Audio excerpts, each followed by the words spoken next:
Hey, I'm Josh with JW Crates and the Judge by the Cover podcast, and I want to take a few minutes and share some of my favorite clips from the show and hopefully get you excited to go and check out some of our full-length episodes. Judge by the Cover is all about cover art and music discovery, so go on a journey with us as we discover this world together.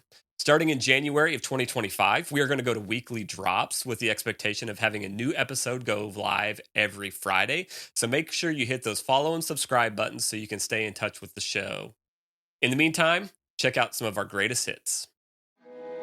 Have you heard the old saying, don't judge a book by its cover? But that's what people do, right? We judge everything by outward appearances. In my experience, a great album cover can make or break the decision on whether I buy an album. So go on a journey with me as we look at some great album cover designs and talk about why I believe that you need a personal designer for your album artwork. This is Judged by the Cover. Man, this is a cool record. I love it, man. I love that this show makes me get into new music. What I love is the excitement that came from just listening to this album that I just picked up because I love the album art. And also, kudos to you for buying this thing for $10 at the local record store.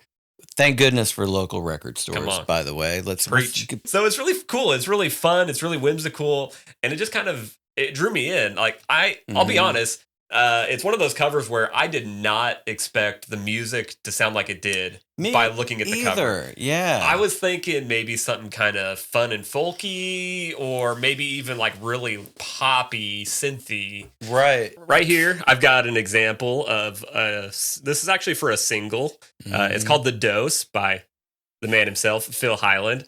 And this is just an example of a cover that we designed that is technically a photo of photos. Yeah. When you sent this to me, and when we were talking about the cover for this song, it was written during this time period when you guys got these photos, correct? Right. And the song is not exactly about Robin, but she is kind of the main inspiration for the song. Is that correct? Correct. And so it was just these photos where it has you two during that time period.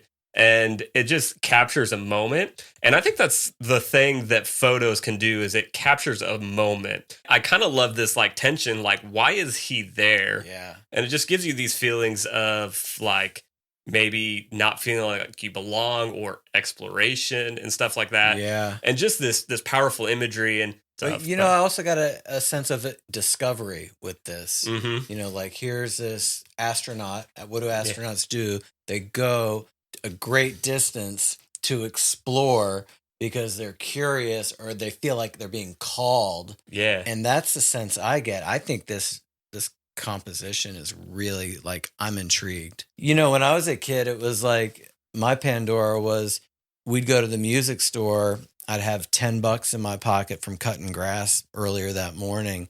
And whatever the owner of Plan 9 Records and Tapes in Richmond, Virginia had on, he'd be playing stuff like, hey, I want the kids to listen to this. And be like, dude, what's that playing right now? And like, oh, that's U2, you know, like their first album, you know, to date myself. Yeah. But that's how we found out about new music. Or they had the posters all up in the big glass windows when you walked in. So before you went in, you're kind of like that kid looking at the glass windows, and you got your $10 in your pocket, and you're like, oh wow, that looks really cool.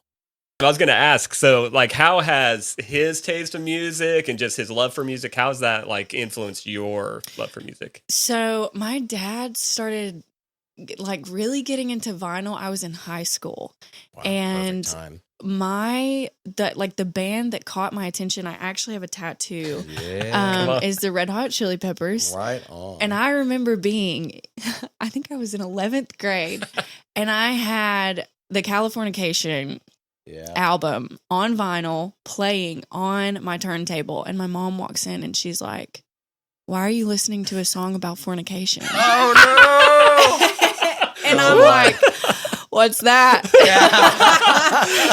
But what we got going on today is we are going to be, we've got a pro panel here, and we're going to be judging cover art. Judged by the cover. Judged by the cover. It's like it's built into the name or something. Back to your roots, right? Back to the roots of the show.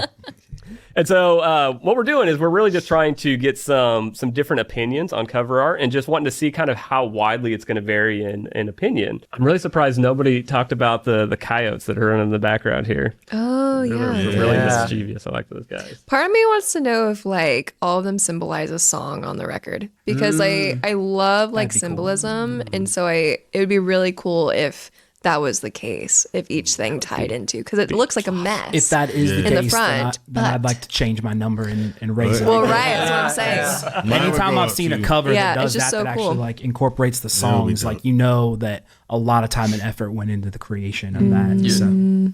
Dark Side of the Moon, even if you don't know this album or even think that you've heard, because you probably have heard something off this album just because of how prolific it was. Yeah.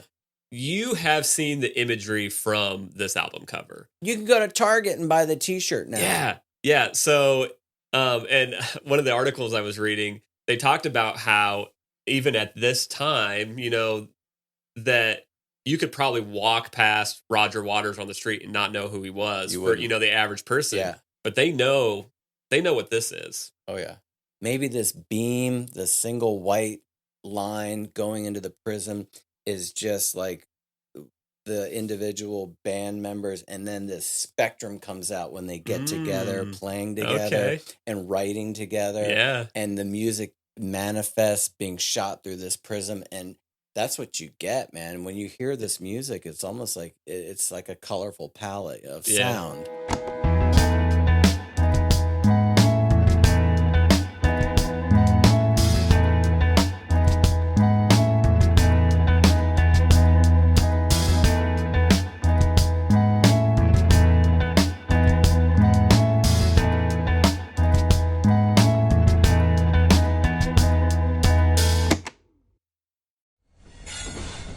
Proud member of the Podnuga Network.